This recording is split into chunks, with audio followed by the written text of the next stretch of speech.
बहुत पुराने जमाने की बात है। एक राजा था। उसके महल में एक बहुत सुंदर बाग था।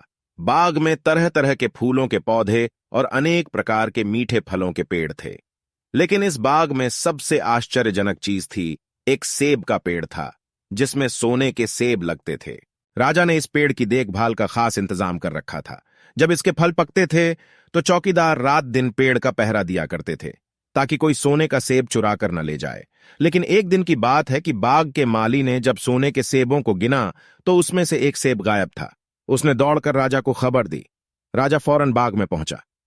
उसे यह देखकर बड़ा आश्चर्य हुआ कि देखभाल का इतना पक्का इंतजाम होने पर भी एक सेब किसी ने चुरा लिया।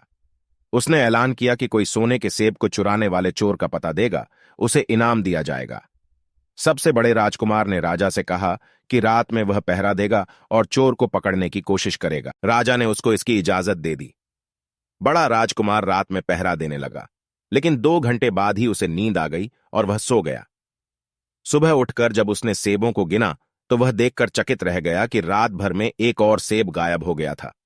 इसके बाद दूसरी रात को मंझले राजकुमार ने पहरा देने का काम संभाला। उसे भी नींद आ गई और तीसरा सेब चोरी हो गया। राजा बहुत चिंतित था। दरबारियों की भी समझ में नहीं आ रहा था कि क्या किया जाए। सब लोग उदास बैठे थे कि इतने में सबसे छोटा राजकुमार आया और उसने कहा कि आज की रात मैं पहरा दूंगा और चोर को पकड़ूंगा। राजा इस राजकुमार से खुश नहीं रहता था। वह उसे मूर्ख भी मानता था। उसने उसे डांटते हुए कहा, तुम क्या समझते हो